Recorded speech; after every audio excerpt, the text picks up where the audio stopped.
The tough get going. Well, Bolton have responded, brushing past Sunderland and Spurs. A positive approach that also had City in trouble. Peter Schmeichel guilty of upending Yuri Djorkaeff following Per Fransen's measured through ball. From the spot, JJ Okocha. The Nigerian failed to cash in, although later would emerge with credit. Having checked his run to put off Schmeichel, the tactic badly backfired. City might be relieved they already had 41 points in the bag. Possession given away. Pedersen played through. The presence of one Dane enough to distract another. City had been thrashed 5-0 by Chelsea in their last match, and if Zola had been the Londoners' inspiration, Okocha was proving to be Bolton's.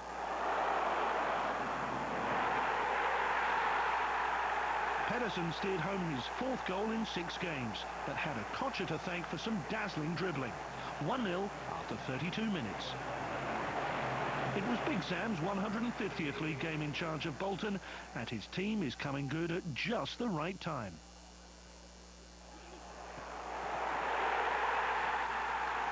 Ivan Campo's first goal since September put the game out of Manchester City's reach.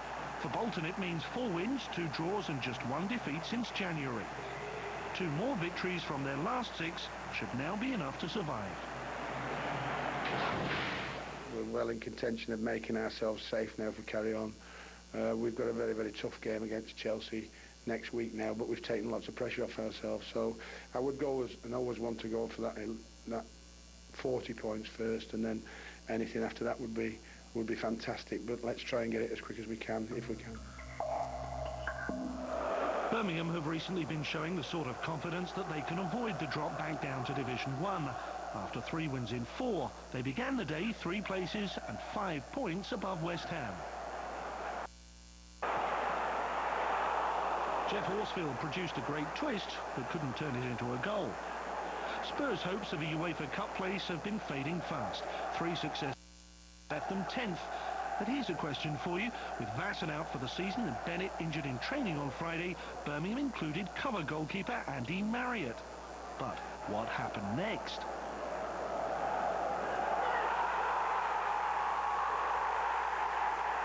One of those pantomime moments where Marriott just didn't know Robbie Keane was there.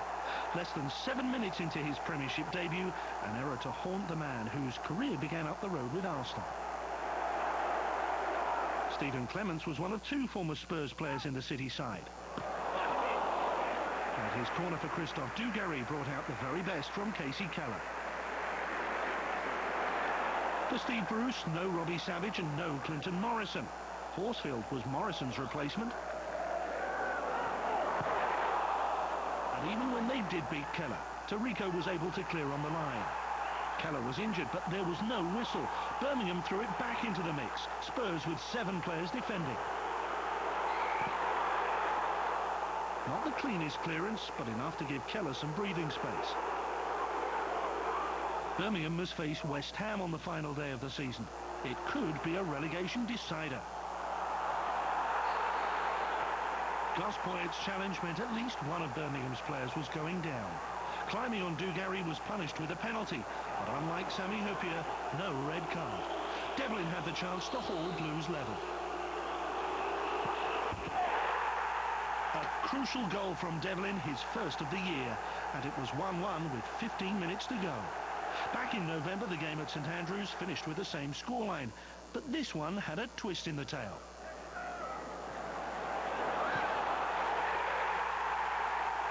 Poyet made amends for the penalty concession with a thunderous volley 3 minutes from time. Now that's what you call Route 1. It's Sunderland next week, and Birmingham still have much to do. It's another week out the road, and I never thought it would be any different, that it would go down to the wire. And certainly my thoughts won't change now. There's 6 games to play. We're right in the thick of it, but if we keep playing like that, I'm sure we're going to be okay.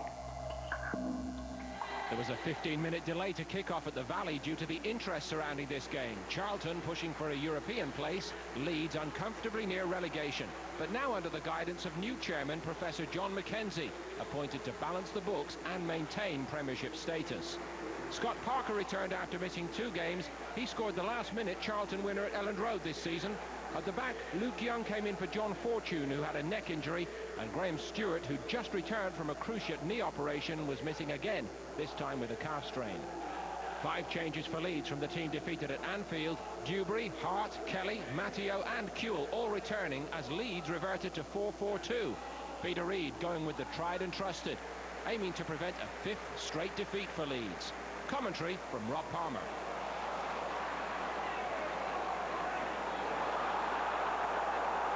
Kewell goes dribble about to Viduka.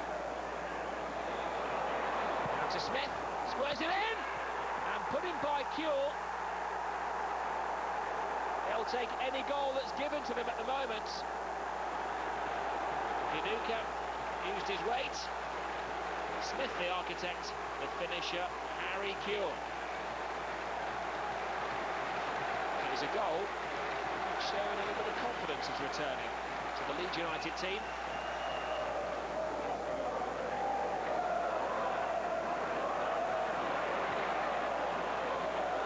Viduka turns into Rufus, and that brought a great save from Kylie. Early is football's equivalent of a battering ram.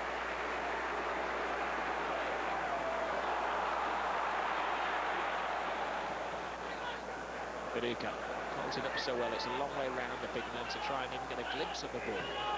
Kelly, Smith, again turn, that looks a dead certain penalty. Smith rode his luck and in the end up riding up the defender.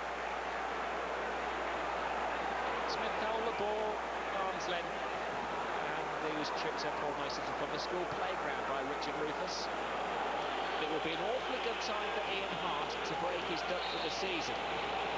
It's a good time to start now. Makes absolutely no mistake. Leeds United are back in business. Salvation starts here. Leeds United proving that they do have heart. Ian Hart.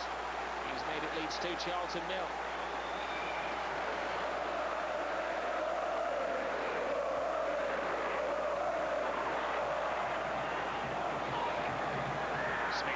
Touch Viduka, the pair are working well. Viduka! Massive goal for Leeds United. And this dogs of war mentality is working for the Yorkshireman. Smith's not down, Viduka direct, and to the point, 6 goals in 6 games. The mighty Australian centre-forward.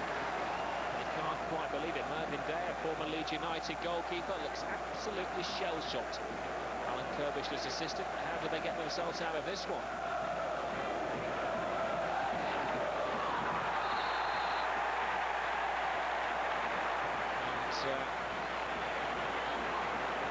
And a little more for Eddie Wolstenholme to sort out here.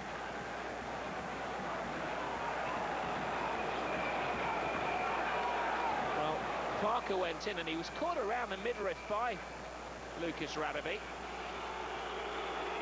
Well, Charlton Athletic enter the goal feast. That is the first half at the Valley. Ewell does so. Charlton make their mark. Maybe it's not a formality for Leeds United.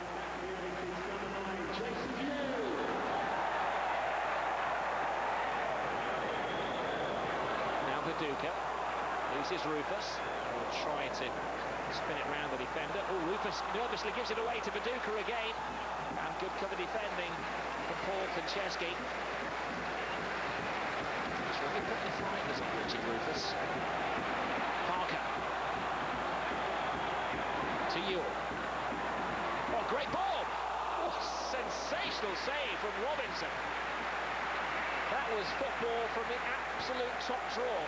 From the approach, to the volley, to the save.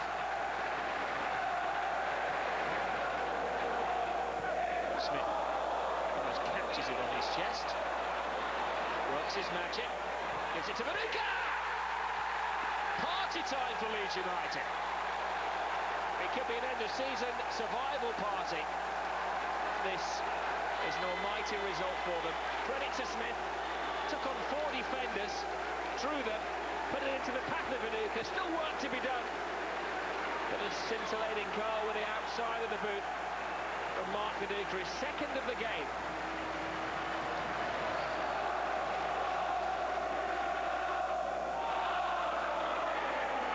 Smith is at it again, and that's a penalty.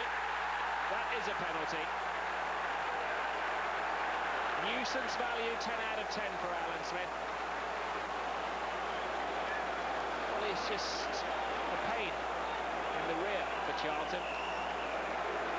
10 minutes into the second half, Leeds United going for their 5th goal. Mark Manuka's hat-trick! Can you believe it?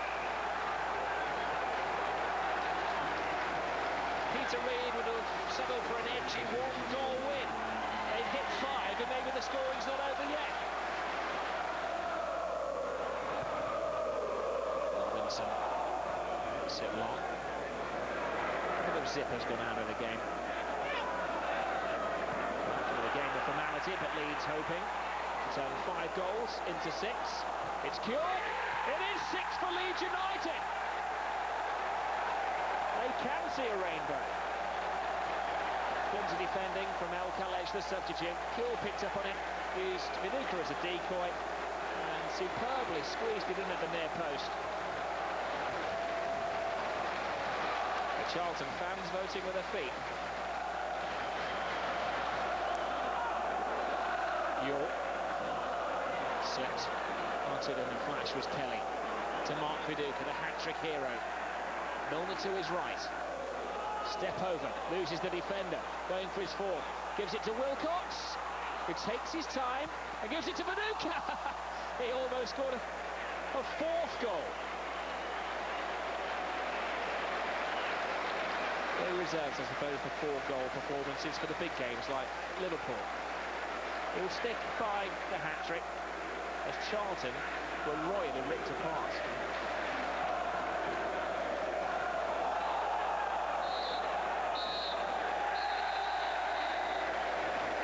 Peter Reid is working his magic. He likes a 6-pack. He's got one from his team this afternoon. His first win in his second game. They've beaten Charlton 6-1. A lot of things have happened at the football